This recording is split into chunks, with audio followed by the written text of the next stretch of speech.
A very good afternoon to you. You're welcome to the program Africa Discourse on independent television. My name is Evan Sudokuge. Today on the program Africa Discourse, we're going to be following what happened some few days ago in Ghana, whereby the European Union had to give a total of 105 military vehicles, militarized vehicles to the Sahel nations. And of course, it took the efforts of the Ghanaian President, Kufuor to receive those vehicles on behalf of other nations. Now, the big question that people are asking is to what extent are these vehicles going to help to, fight the insecurity in the Sahel region? And of course, you understand that the issue of armed jihadists in Sahel nations have been one big issue that has, brought the Sahel nations to their knees. So we're going to be talking about that today on the program Africa Discourse. Well, first and foremost, before we get to meet our guest this afternoon, so let's quickly see the major headlines that, making the news at this time that we are following as we get along on the program this afternoon. Well, we have the very first headline here that over 200 killed in Sudan after shell hits markets, and that's the latest report from an NGO. Over 20 killed in Sudan after shell hits markets. That comes from an NGO. Then, of course, we have in Senegal that the issue between the Palestinian and, of course, the Israel authorities, Israelis now, is still ongoing. Talking about people demonstrated in support of Palestinians. That happened a few hours ago in Senegal. Just as we also saw that about 2 weeks ago, whereby other African nations also reacted. So we also saw that happening now a few hours ago in Senegal. Then we have in Guinea now, we understand that Guinea, all right, so this should be headline 3 now, where we have Guinea sacks soldiers and prison officers over former leaders jailbreak. That's, okay, you can see the, that was a kind of a military kind of parade that's happened as Guinean sack soldiers and prison officers over former leaders' jailbreak. And for the fourth headline now, we have Nigerians outraged over government spending plans as millions face hardship. Then you can see the picture of the president there. Nigerians outraged over government spending plans as millions face hardship. Then for headline 5, we have advocates call for urgent action to avert Nigeria's hunger crisis. That's, the situation in the country now. The inflation, rate biting hard almost every day. Recently, the Nigeria Bureau of Statistics had to release the inflationary inflation trend for the month of September. It was about 26.72%, and for most analysts, that is quite, alarming. All right, so those are some of the major headlines that we are following now on the program Africa Discourse. All right, big kudos to my PD there. All right, so our guest this afternoon, we have Don Etunsa Igebo. You're welcome to the program Africa Discourse. Good afternoon. All right, now. Okay, so when we talk about armed jihadists in the Sahel nations, it's been an issue for quite some time now. And we begin to see the interest of the European Union in trying to help out. In other words, trying to provide aids and all that. The most recent of it now is 105 militarized vehicles. Ghanaian president had to take delivery of these vehicles. Now, from your own standpoint of view, what do you think is the major interest of European Union, in this regard? In simple time, resources. The African resources is the reasons why they always want to make their presence felt in the African sub-region. Reasons are because of the recent coups in some of these African states, whereby the leaders of those coup d'etat are people who are kind of anti-European ideology. They actually have to come up and devise a means of constantly and continuously militarizing the space within the African sub-region so that they can constantly and directly or indirectly have control over the resources to do with the African states. Colonization came and gone, but it was more like a Mickey Mouse freedom, according to a lot of musicians who has mentioned or put out their music along those lines, because every state and countries in Africa that has resources for one reason or the other has problems. And that problem is not unconnected with the interest from the Western countries. And as big as Nigeria, for instance, with how peaceful the people are, for some reason, the environment that are very hostile, where they have the solid minerals and the oil and whatnot. So I think on that note, the militarization of the African sub-Saharan region is all, in my own opinion, has to do with the fact that there are some changes in the control of some of these African states. They have to find a way, if not using the militiamen and the bandits or, terrorist groups to destabilize any particular nation, to come in to look clean, like they're coming to support you, but at the same time to keep the path of supply clean and open for them, because they're very dependent on it. All right, so we've got about 9 countries now, 9 Sahel nations in Africa. Let's see the picture now. We have the picture of the Sahel nations, nations that comprise of that are called the Sahel nations in Africa. We have Niger, Niger is there, and of course we have Mali, and we have Burkina Faso. We also have Chad. Chad is also there. We have Mauritania. Then, of course, we have Senegal. We have Nigeria, Sudan, and of course, we have Eritrea. Then we also have Cameroon there.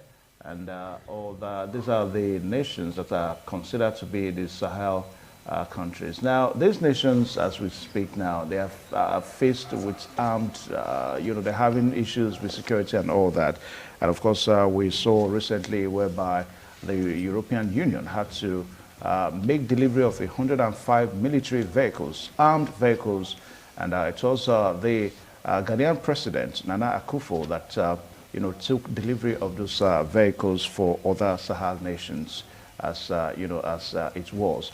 Now, let's see the delivery of those vehicles now. We made a video for that, the delivery of those vehicles, so that we can further actually buttress what we're talking about here. All right, so this was the delivery when the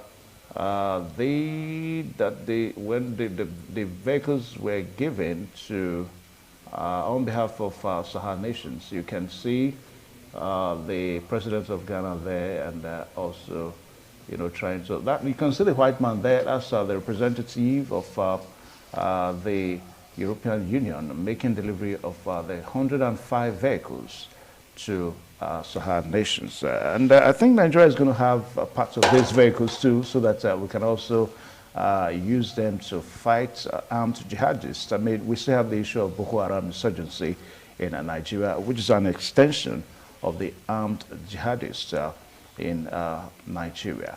All right, so okay, this is one of the armed vehicle now, so you can see, very armed, highly militarized, making delivery of 105 military vehicles to Sahel nations. That was about a few days ago.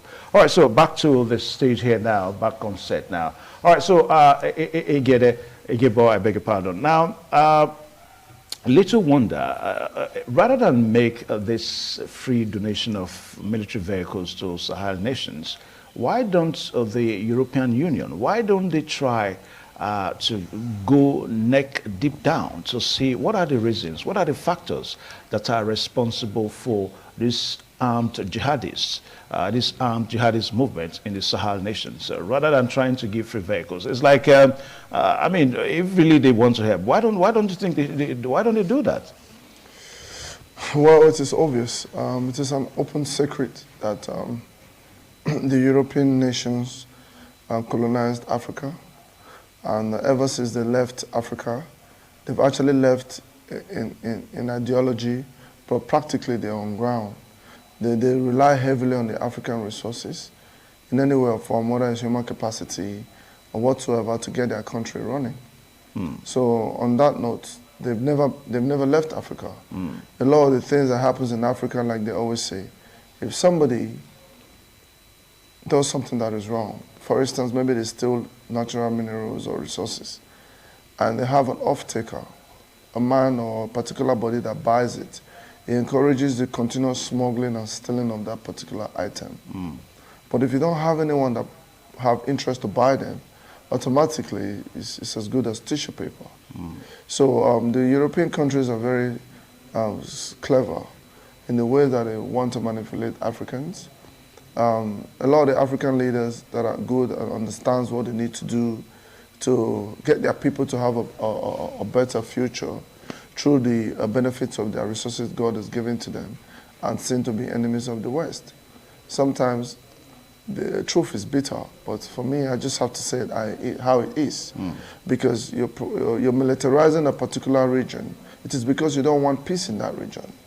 And the minute you don't want peace in that region, automatically you continue to, use the word, take what don't belong to you. But is there any other alternative ways you feel that the European Union can come in? Yeah, I'll give you an instance. You provide a military vehicle, a bulletproof vehicle, and then let's say the bandits or the criminal elements within that region, which they practically breeded and created, get hold of that vehicle. Automatically, they can then protect themselves against the sovereign states, which means the vehicles is not guaranteed to be in the hands of the country that is supposed to use it, because it is like a war. By the time they engage with each other, you may displace a particular occupant of that vehicle, and they have it to themselves to use it against the state itself. So if the vehicle can provide cover for the state, let's say one of the Sahel states, and these states are strategically or geographically important, either through minerals or military formation, on how you have your holds on people. When you look at the geography of the Sahel states, they are all countries with so much strategic importance. And on that note, they would never want to do that, because by the time they look at other alternative means to manage the relationship that they have with Africa, it means first they cannot cheat Africa of what they take of them. Like for instance, in Niger and in Guinea, there were some minerals like uranium that France purchased from them that they were paying peanuts for. But now, I was reading on the newspaper the other day that Guinea-Bissau, Guinea, is becoming one of the fastest growing economy. Just because a military captain has military junta has shown braveness and said, well, what you're paying for this is not enough. We'll take out the president, which is not what we encourage in Africa. We'll be in charge for some time. We want you to buy these minerals at the desired price. And all of a sudden, within 6 months, the state is considered one of the fourth fastest growing African economies. I don't know how true that is, but that was what I read on paper. So the cheating from the Western countries, championed by the European Union to a large extent, is becoming too obvious for anybody to understand. That is why they do it that way. If not, they can take away the arms and stop the supply of light weapons, like the small arms and light weapons, availability of having the needed materials to use those equipment, because this equipment, these guns, these ammunitions are all serial numbered. You can trace it back to the source. If they block the sources and the user and the militia may use up what they have, they wouldn't have any way to get those ammunitions anymore to continuously continue the destabilization.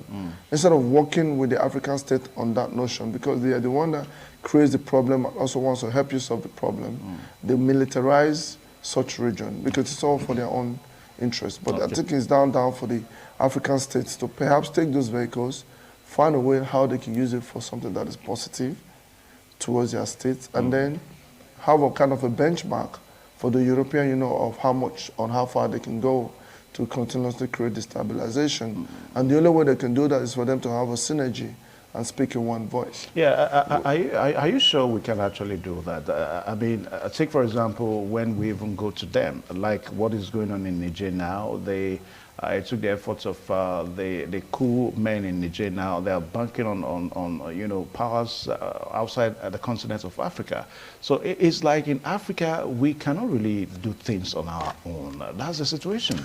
Yeah, the problem we've had in Africa is because of the fact that there's been many decades and decades of destabilization by the so-called Mickey Mouse freedom that was given to Africa.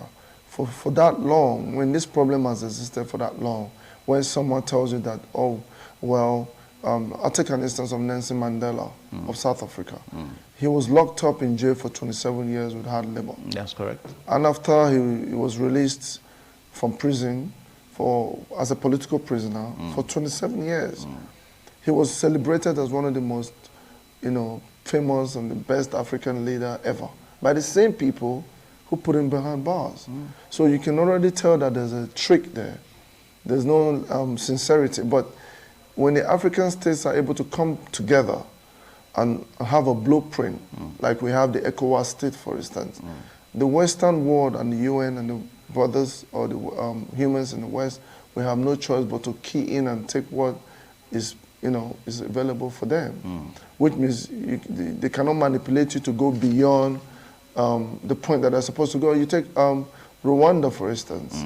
The military man who became a civilian president has done extremely well. The currency of the country is fantastic. The economy of the country is nice. The infrastructure is top-notch. And this is South African states. Okay. And then the European unions and the West are also dealing with them on that level because they've been able to put their house in order.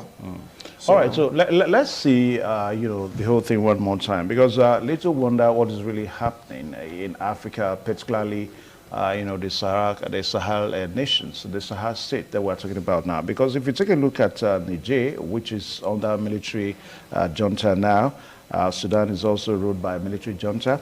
And of course, we have Chad, I think one of the recent now also ruled by a military junta. Then Burkina Faso is also ruled by a military junta. Now, with the presence of military in this country, how come? Because I remember when it happened recently in Niger, when Bazoum was ousted. Of course, what we heard was that it was because of the massive insecurity, the mass insecurity. That's the reason why that they had to oust that democratically elected president. So now that there's a military junta there now, a lot of people actually came out and celebrated that, thank God, perhaps it's going to be time where they're going to start enjoying security, as it were. But that is not the case now. There are still pockets of armed jihadist movements in these countries. What is going on, even with the presence of the military? What is going on? Yeah, I mean, I think the thing is the democratic government is always the best government. I know. I'm personally, like I've said it times without number on the studio, that I'm for democratic elected governments. The military have their role in every country. The police, the civil defense, the landsman, the NYSC, the immigration, they all have very important roles. So we are talking about territorial security here, a situation at times. What happened in those countries is because the Niger and Chad and Guinea-Bissau are all French colonized states. The English colonized states like Nigeria, Ghana, perhaps, will be enjoying that, a bit of a better instances compared to the French colonized states. Not really. No, why I said that is because the French seems to be a little bit more greedier than the English-speaking Western countries. Oh, really? Yes, because that is why you see the way they do trade, bilateral trade relationship with them is more like they're taking all they have, paying them nothing. So they don't have enough to develop their people. And the same people who are leaders, where the military has some kind of a little argument for taking over power, is that those money are siphoned and taken back to the West by the same, some ignorant African leaders, whereby it's like capital flight, whether you're going forward or backwards. It is also the world superpowers. Like if you look at what is happening between the Russians and the Americans and the Asia bloc and the Western bloc, this issue of hunger for power, resource and control, the hegemony of the world superpower, and this imbalance is what may have led to the quick abilities of the military personnel to have the backup and be able to engage in a coup. There's no coup that will happen in a country without the support of a superpower. As you see in Niger the other day, when Bazoum was ousted, for whatever reasons, Russia was supporting them against the position of the French, who is an ally of the US and the United Kingdom, for instance. And these are the European Union we're talking about. So without the support of Russia to a large extent, it may not happen. The same thing applies when the European Union countries, the big boys in this country like Germany, France, England, and whatnot, supports coup other countries just to have control. The control is purely on the resources because the Western countries rely on the resources from Africa to constantly exist. If that is not the case, to a large extent, they will be as poor as we are. You know, but the thing is that their country is working because they know exactly what to do. They know what development is about. They know what sustainable development is about. So it is more like the dog-eat-dog world. It's like the animal kingdom. The strong survive and the wags excel. So if the African state comes back and think like the Rwanda president, to a very large extent, you see that over time, they will start to give you your respect. They will not deal with you with a much fairer business and bilateral relationship in terms of taking what you have for what they need and giving them what they need for what you need, which is, there's nothing wrong with that. Okay. But the problem is the percentage of what they take compared to what they give. What they give, it seems just like recently when they were talking about the Port Harcourt refinery in Nigeria that is being fixed. I hope that that project gets completed soon so that will help us produce for consumption and crash energy price automatically. But a particular leader in the country came up and said, well, this refinery was not going to work because of a particular foreign company in this land. Yeah. This is our land. This is Nigeria. This is not your country. You're here working and benefiting something. Also allow them breathe. Give them time to also do their own thing. Stop creating problems for them. Okay. And turn around and make them look as if they don't have brains to run their countries at all. You know what I mean? Okay. All right. So before we take our pause now, so that we get you to see the major headlines on our news at this time.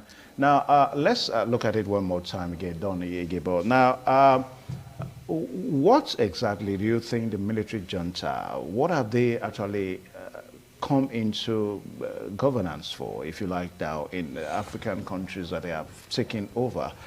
We talked about Niger, we talked about Burkina Faso, where you have the youngest head of state now, Traoré, that young man in Burkina Faso.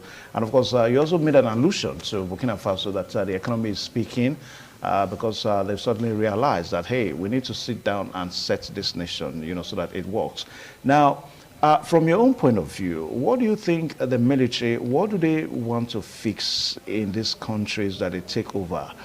Is it their security architecture that has completely broken down, or the economy that has completely broken down? What do you think they want to fix? You see, the security things that we talk about is something that is like a mirage. They create these things. The military?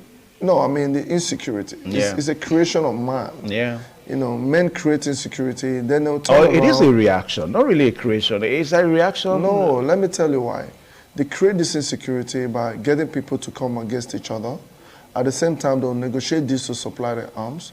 They supply you arms and go on fight, and they watch you. The military being in Burkina Faso is not the military personnel that has the economic brain to drive that institution. They've come to force their way in to say, well, we want a change in government. But then again, at the same time, they've harnessed brains, civilians, living in Burkina Faso to drive the economy by working on our trade relations. Yeah. Say, look, if you are buying this for $1, we think we should be getting $50, $60 for it. The more money you pay them automatically, the more they can do for their country. Automatically, the more foreign reserves they have, automatically, the more their monetary policy gets better, the more their fiscal policy gets better. All they need to do is to make sure that corruption is limited. The military on their own does not even have the know-how to run an economy. They don't. Their coming in is not right, but because of the fact that they felt the country has not been working for so long, poverty is mad, and they are giving handouts to say, well, we want to help Africa through AIDS, and we want to help Africa, give them food. How can they be giving food to people who has food in abundance? How can they be giving food to people who can afford to buy food? Only because you're kind of us, you have a superior knowledge, you have a wide range of more educated people, whereby people contribute to their society, let it grow, and at the same time benefit from the infrastructural backdrop and economic boom and whatnot. And then come to Africa, very small number of people are highly well educated. Remember, education keeps people a lot calmer. Okay. It makes them have things that they do positively, earn good money, and at the same time pay their taxes and contribute back into the society. So. Okay. All right, so quickly, from your own point of view, what do you think, because Nigeria is key in all of this now. Nigeria, it's said to be the big brother nation in West Africa. And of course, we're also talking about the Sahel nations. Nigeria is also part of the Sahel countries, the Sahel states. And by implication and by extension, Nigeria is also said to be a big brother country. You know, we're talking about the Committee of Nations in the Sahel region.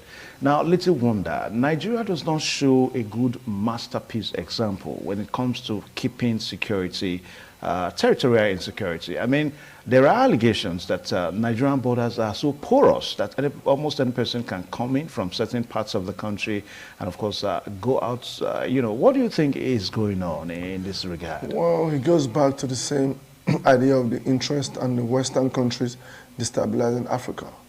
Nigeria is a massive country, and there are many countries that are so big.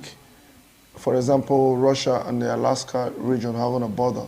It doesn't necessarily mean that those borders are all policed all the time. But why are people not leaving the US and going into Russia, forcing their way, and people leaving Russia and going into the US? What they do, they create small militiamen that goes to different villages and displace people. Young people who don't have parents end up falling back into using drugs. With little stipends and encouragement, they can get them and recruit them to carry arms and destabilize this nation. Ordinarily, Nigeria has its borders. We know where the boundaries are. Why would anybody come up from a particular country into another? I mean, from the last government to the current government that we have in Nigeria, you can see a huge drop down in terms of the issue of security. Really? Yeah, there is a reasonable... Are you saying that categorically? Yeah, because traveling from Benin to Auchi and Benin to Abuja, there was a lot of kidnapping on the road. But now that level of kidnapping has dropped. It is because of the fact that Africans, to a large extent, lack leadership ability. They all do their things most especially to their faith or whatever they believe in or what they think should be the norms. That we were cheated certain years ago, we need to come back and reclaim this and reclaim that. Okay. And that creates problems while we are the other. So for me, a lot of the things that is happening in this world, and in Africa in particular, needs Africans to wake up. They talk about younger people getting involved in some of these activities, whether comradeship or a labor congress or politics or movement or whatever. It all has to do with what is our common goal. How could we have, for instance, in Nigeria, we have 4 or 5 refineries, good refineries. Are they working? They are not working. Do you think that the Nigerian refineries cannot work with how intelligent we are? Nigerians are driving the American economy. Nigerians are driving the UK economy.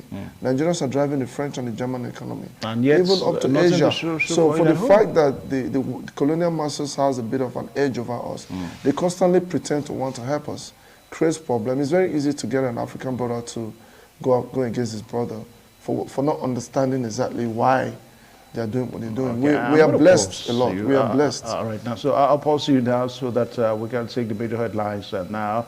Don't forget the program is Africa Discourse on Independent Television. When we return, we're going to be looking at, you know, what Don Igebo said, comparing the last administration with this one now, that it seems there's more respite security-wise. So we're going to be needing you one more time so that you can buttress that point again on the program. Please, let's stay tuned. We'll be right back.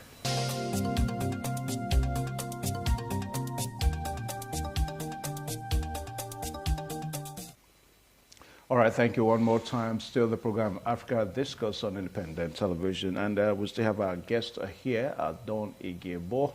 It seems Igebo. Now, Don Igebo, if you saw that headline that just wrote by now, you saw one of the headlines I read that's about 29 people killed by armed banditry, armed bandits in Katsina. Now, we're talking about insecurity now in the Sahel region. And when you talk about armed banditry in Nigeria, is a kind of an overflow of the insecurity we're talking about. Now, a while ago, you were trying to make a comparison between the last administration and, of course, this administration now, that there seems to be improvements when we talk about insecurity in the country. How true, how correct is that? Yeah, well, if you interface with people in the most affected areas, like in Southern Kaduna, the Zundun Kataf area, they will tell you that there are relative peace in those regions now. That area. But we still have the armed banditry. Yeah, but you see, we can have 24 hours of peace, and you have a minute of arm fired, and somebody dies. The bad news carries the day. Looking at where we're coming from the last administration, that was such a disgrace when it comes to the issue of security. Complete disgrace. I felt, in my own opinion, that the last president failed woefully. I don't think he will probably ever have a second chance to want to prove as a general in the army that he could not secure the country. You know, everybody can tell but you supported him then. I remember one or two occasions you came and you supported his administration. The thing is, when you say support the administration, when a man is in power and is the leader of a country, you support him? They will tell you... Even when he's doing wrongly? No, not that, because he's not the one on the field. He has people like... We're talking about leadership here. Yes, I just want to make this leadership point. is key. I just want to make this point. You asked me a question, I'll make this point. Yeah. He's not the one on the field. You know, people come to report back to him, and then he's supposed to do what he's supposed to do. The areas where the buck lies on his table, not to say he's the only one to blame, is because he's the leader. The leader passes information, and then he's not getting results. 8 months passes, 1 year passes, 2 years passes. He comes on board and says, well, we will look into these matters. I mean, I don't need to crucify the ex-president until he actually shows to me what his limitations are. But I'm not speaking after he had led power now to say, well, I'd expected him to do better. In some areas like procurement of equipment, he did well in those areas. He got Tucano jets, he got tanks, he got proper equipment, because he did mention that there were corruption in the procurement system, which within his rights he wanted to improve on. And we did actually see lots of this machinery. So why do you think he failed? I have friends, going by your own rating now. I have friends in the military, and I know that he tried in procuring equipment. The other thing, he wasn't having the will to do the needful, not just trying to lie to Nigerians, because I would not want to preempt or prejudge him. I want him to actually see his time through, and I can sit here and tell you without missing a word that he was just being, he was playing games with the country. He was not really ready to tackle that aspect of insecurity that was man-made. The insecurity was man-made. All right, so what's the guarantee now that this administration now, I mean, I don't know, what's talking about a particular party now in government? The guarantee. So what is the guarantee that there's going to be a difference? Let me tell you the guarantee. This particular party in government is the same party from the last government. But during the election, you and I were here. You can tell, as a matter of fact, that the last president did not support this very president. He didn't support him. Because why? I have prima facie evidence that we all suffered. During the time of an election, you change the currency. And the currency you change anyway, let us know. The last president is not here now to actually tell us. So we cannot these just are events that has happened. We can't just say things that he's not here to speak for himself. Wait, I said the currency was changed. Yeah. People could not access their money in the bank. It wasn't the president that changed the currency. I know, but what I'm saying is happened under his leadership. I'm not saying that he did it, but I'm saying it was under his leadership to buttress why I believed he didn't support this new president. Then there were all of a sudden scarcity of fear. In an election month? No, come on. The president that is on board... But that has been a perennial issue in Nigeria. No. For 6 years... Where the U-tide now, if care is not taken, who may experience... For 6 years now, for 6 to 7 years in the last administration, the supply of petroleum product was smooth. Even if people felt they could buy it a little cheaper, which was fine, we applauded that. But when it came to an election year, that threw the people against the candidate of the party. But luckily, the candidate of the party has the ability to network, and he won. That is the difference. He's a completely different person. President Bola Ahmed Tinubu is a completely different man. We'll try our best to continue to support him. And he's a human being. The strength of President Buhari may not be his strength. So I'm convinced and I believe quite strongly that his strength might be the aspect of the face of human beings to say, look, if we have a refinery, we have these things, the issue of security, I think we should do the needful both. Because before this last administration and this one, starting from the time of Goodluck Jonathan, the country was not as bad as it was. So Nigeria has lived for so many years peacefully. But all of a sudden, because certain people have interest, either from outside the country or within the country, they felt they could do this to have a particular message put across. And it snowballed and boomeranged. And it became a problem. So a lot of these things is within us as Nigerians to support and work with the law enforcement agencies and the president that I believe is willing to tackle the aspect. Because he was also a victim. You know, there's no way anybody can convince me on any platform, as far as I exist as a human being, that the last president supported this one. He never did. So that is why we'll have a relief. And hopefully he will focus on the fact that he didn't quite get the support that he needed from the other president. Now that he's on board, he needs to do something differently. If he's able to do that, and we have working refineries by the grace of God, there will still be many businesses in Nigeria. We have security. More people want to bring in their money to invest here. He will be the one. His name will be written on stones. Okay. So there's no choice for him.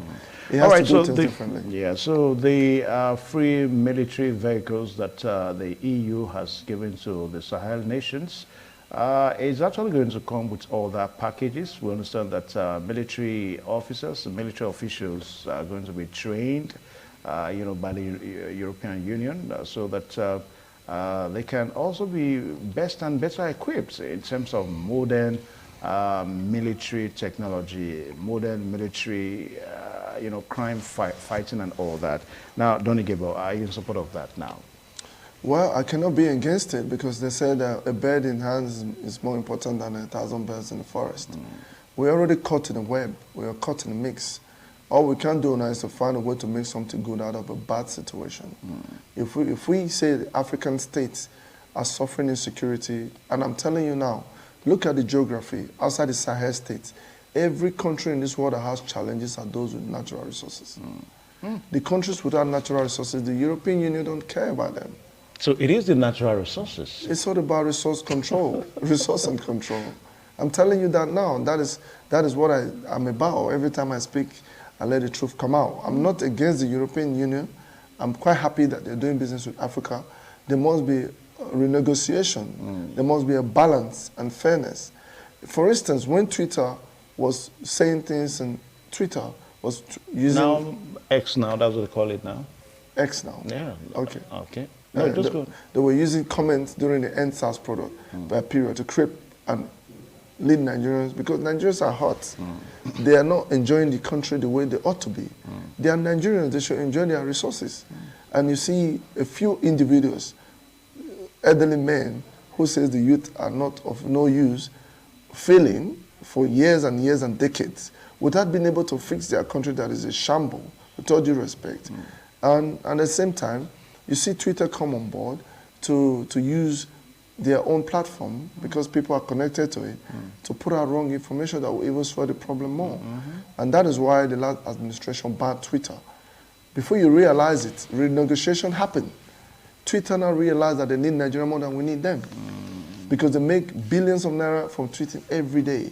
But also, even the government also realized that they also needed Twitter too. No, I mean, come on, I know, that is what I told you. Like you said, the European Union's been here and the vehicle. I said, we'll make something good out of a bad situation. We have these vehicles, let them use it for the right purposes. Our men and women, I'm proud of the military, the police, the army, the civil defense, the Air Force. They are trying, all the parastatals, because they are working in very difficult circumstances. But why do you think the European Union had to go to Ghana? I mean, that Ghana should be in delivery of those vehicles. I mean, Ghana really don't have armed banditry issues the way maybe Nigeria has, or the way Niger has, and all that. The thing is this, if they choose to take it to Ghana, and it's part of the Sahel state, it could have gone anywhere. I don't see any big deal in that. I mean, they know Nigeria has a handful right now. First and foremost, to get the economy back on track, to get the fiscal and monetary policy on track, to get encourage investors to come in on a new front. And then on that note, they can use our younger brother, which is Ghana, to accommodate those materials first. And the president of Nigeria is the ECOWAS president. He will always have a role. And then even distribution, the work in synergy, all we need is for things to work. Just like I told you, renegotiation. Everybody will cheat you, no matter how good looking they are or how big they are. If they have the opportunity to cheat you, Twitter renegotiated. Now, the things they did before, they can't try it again, because they realized that those things was creating unnecessary backdrop. If that Twitter company was a Nigerian company and creating that such problem in the EU nation, I can assure you it will be a big problem for them. So, similar things with these security issues.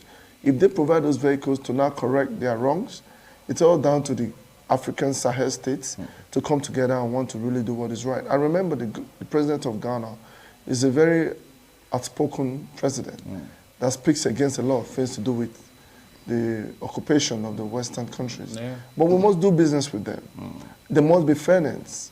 We must earn what we need to earn, and they must also try to help us instead of reacting and returning Abacha's loot after 25 years. How could somebody take something away from a country and you harbor that money? And you know this money was bad money, and you're supposed to be the big brother of the world, the so-called eye of the world. And then we're still fighting to get the money back. Just last week, the said President Bola Ahmed Tinubu was happy that $150 million was returned from France.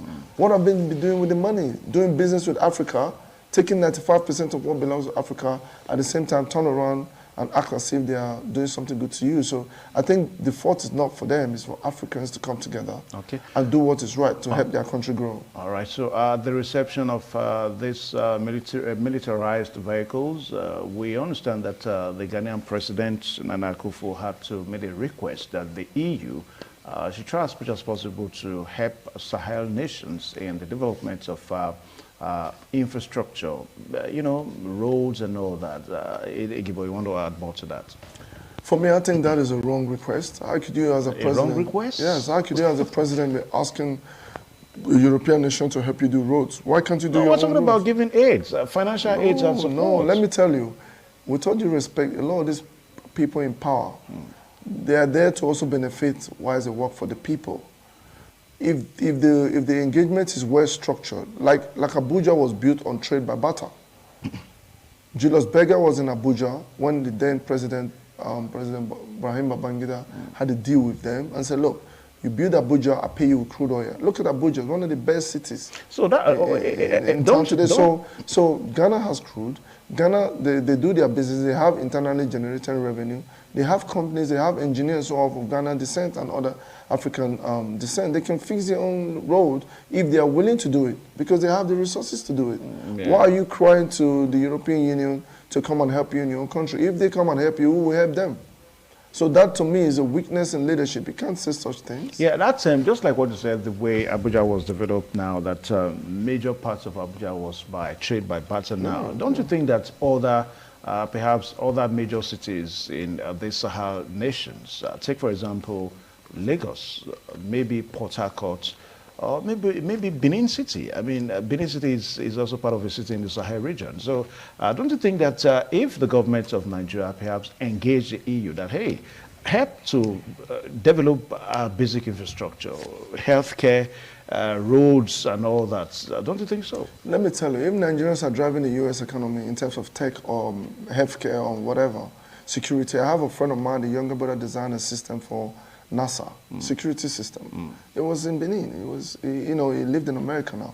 He has contributed to the U.S. NASA industry. We have the capacity as Africans to do that already. That is not the sort of things we'll ask the EU to help us with.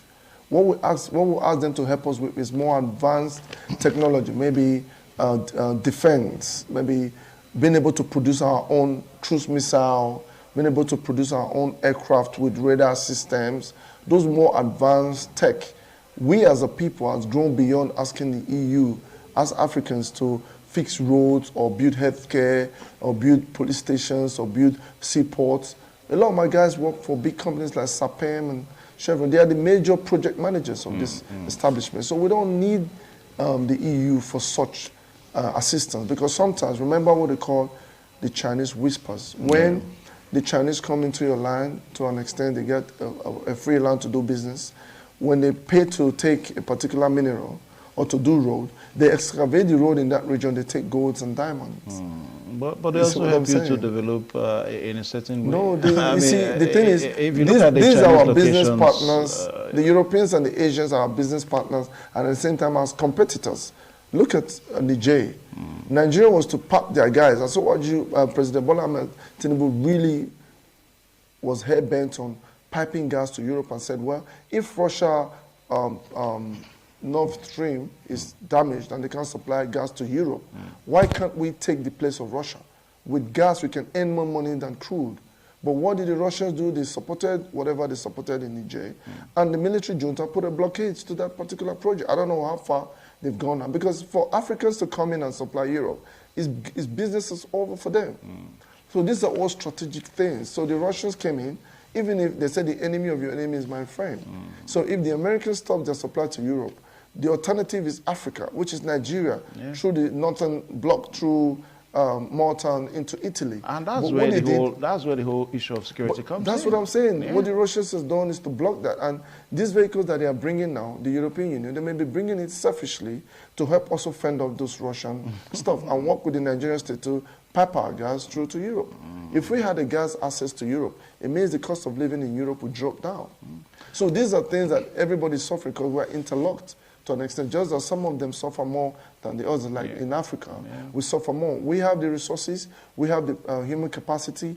All the good guys in Africa, all the good guys who can make African state grows, become the enemy of certain people, either through if they're musicians, like Majek Fashek, people like Lucky Dube, who sang songs of liberation, mind liberation. Yeah. They all ended up tragically wrong. So all right, so sometimes as it can we be like that. Draw the curtain on this program today, and also looking at the topic, if you look at Africa, the continent of Africa has so many problems. You have economic issue, you have political issue, you have security issue, and all that. Now, on a final note, Etinsa, what do you think that has to be done? I mean, Africa is not taking its pride of place as a continent. What do you think that should be done? Lagos State was not built by the support of the Europeans to build roads and whatnot. Of the recent times, Mr. Project, Governor Nyesom Wike, now Minister of FCT, did what he did in Port Harcourt by using his brains and working with ROCC, big companies, Julius Berger, to do and build roads and flyovers in Port Harcourt. Today, Port Harcourt is a beautiful city. He didn't need the Europeans to help him do that. Yeah, but that's what I'm saying. You have the likes of Nyesom Wike. They abound everywhere in Africa, but we're not getting... But you see, that is what I'm saying. It is an attitude change. It is an idea of orientation. When you have the opportunity to be there, like President Bola Ahmed Tinubu is there, talks about fixing a refinery. A prominent leader in this country came up and said, "You can't fix it." And he asked the leader, the president asked him, "Are you the engineer, or is it your? I mean, those that you're talking about will not make it work. Is it their country?" It means that it's determined to make it work. These are the kind of leadership we need. That's why we need to give them the support. Nyesom Wike, you see him comes up on air all the time. He's having wars on channels about how people don't want this to happen. When he gave a contract to his political affiliates, he went to their wives and told them, "Look, I've given your husband a contract. Make sure that he doesn't play with the money." See, these are the kind of leadership determinations that we have. That we need. I mean, that doesn't mean that Nyesom Wike, the FCT minister, doesn't have his flaws. But his strength of positivity becomes bigger than the negativity. That is why today, most of the things that have happened in Port Harcourt, even if other governors has worked before, I know that when Amechi was there, they did like good schools, computer-based schools and whatever. But Nyesom Wike has taken it to the next level because of his determination as a leader. So he's a leader that understands what he wants and he will go and get it. That is the sort of attitude change we need in Africa. All right, so we can do it ourselves. For Simi Fubara now, that's the governor of Rivers State now, he should take it higher. No, I mean, with that issue they have may be political. It may be like a family issue. But you know, because of interest, they are quickly, the Africans are quick to blow things out of proportion with the media and make it big and make the issues big. And that can, if they are not careful, can also prolong certain, progress within the state. But I'm hoping that very soon, Fubara worked with Nyesom Wike for many years. So I'm sure that whatever the differences are, they'll resolve it so that the River State people continue to benefit. Because we all go to Port Harcourt. There's no visa to go there. Everybody goes there and enjoy the fantastic road network. I think that the previous government it's been resolved now. I mean, with the intervention of Mr. President, I mean, that's leadership. A president of a different party, because he's not president of Nigeria.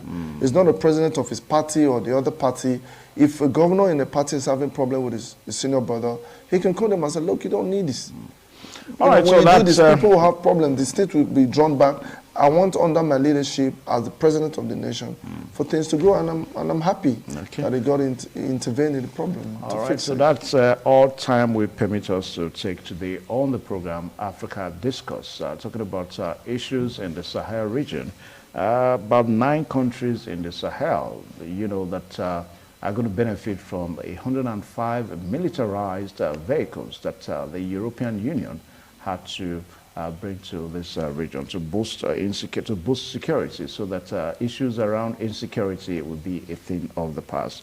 I want to say a very big thank you to Don Gebo for finding time to join us on the program today, Africa Discourse. Thank you for having me. All right, now. All right, so until the same time next week on the same program, my name is Evan Sunohuge. Goodbye and God bless you.